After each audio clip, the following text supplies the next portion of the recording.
Hello, and thank you for tuning in to this week's episode of Bite-Size Cybercrime, the podcast where we discuss cybercrimes and cybersecurity news every week. This week, we will be discussing a new type of denial of service, or DoS attack, which could impact over 3,000 internet-connected systems. Now, you may be wondering, don't you mean a DDoS attack? A distributed denial of service attack? No, I don't. Most types of attacks of this nature are distributed denial of service attacks. The distributed part of that means the attack is coming from multiple different locations. It's usually thousands of hijacked machines all targeting one website to take it offline. However, technically, one machine could also cause a denial of service attack. It's just rather uncommon because they just don't have the power to do so, and it's pretty trivial to just block the IP of one person who's being problematic. So, how does this attack get around those two things? The attack itself was developed by researchers at CISPA Helmholtz Center for Information Security, and it takes advantage of a vulnerability in the UDP protocol, also known as User Datagram Protocol. When connecting over the internet, there's two major protocols you use, TCP and UDP. TCP is slow, but it guarantees that the data actually is transferred by going through a handshake to establish and verify a connection.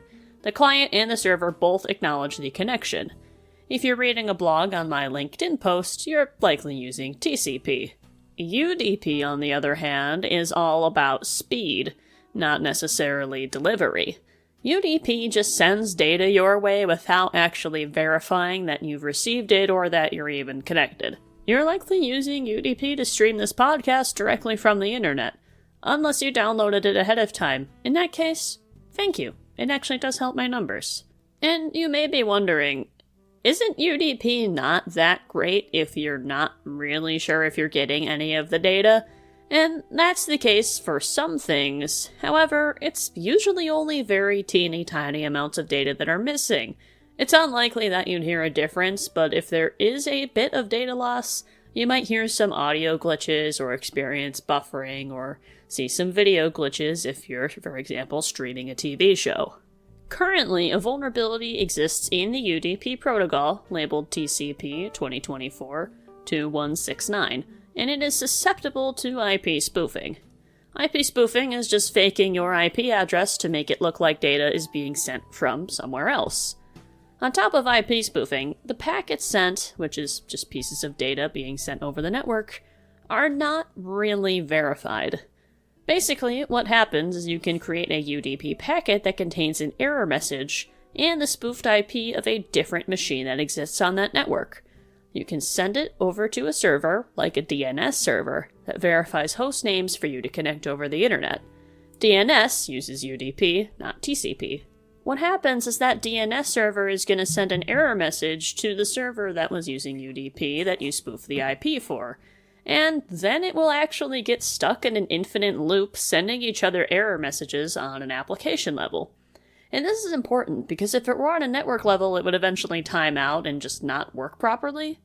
If this loop is not broken at some point, it can eventually consume all the resources, causing a service to stop being available, or even an entire machine to crash, making any resources unavailable to people actually trying to use it. This works on both old and new updated protocols. In fact, you're using DNS right now, you're probably just not actively aware of it. This attack is relatively easy to exploit and requires very little resources. IP spoofing is not particularly hard for a computer to do if there's no further protections in place. The good news, though, is that if you update your network appliances, you'll be in the clear. But this could still be problematic for any end-of-life networking appliances attached to the internet that no longer receive those security updates. Having these online still creates a lot more security issues due to new vulnerabilities being found every day, but if for some reason they truly cannot be replaced within a timely manner, or you just want to be extra sure you're safe, it's a good idea to disable any services that use UDP that you don't need, and implement request validation or firewall rules that will block this kind of packet from making it to your network. You can also implement anti-spoofing mechanisms like BCP38 and unicast reverse path forwarding, which will reject the packets that are spoofed, as they can tell when the source IP coming from a certain network segment just doesn't look correct. Although easy to pull off, the attack is also very easy to mitigate. It also currently has not been seen in the wild, and you may be wondering, what would you use this for? What kind of benefits does a denial of service attack have to a hacker? Sadly, in the case of cyber warfare in particular, it can keep civilians out of the know by taking down government websites and possibly even news organizations.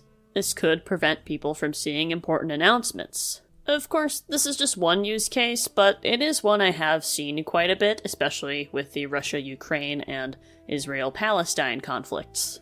So, we may actually see it implemented in the future, if these mitigations are not put into place. Thank you to CISPA, the Hacker News, Bleeping Computer Security Week, and CSO Online for information on this new attack and how it's performed. I always like reading about very creative ways people come up with to, well, destroy things, but also to fix things. And I hope you enjoyed listening to this week's episode of Bite-Size Cybercrime. As always, thank you, and stay secure.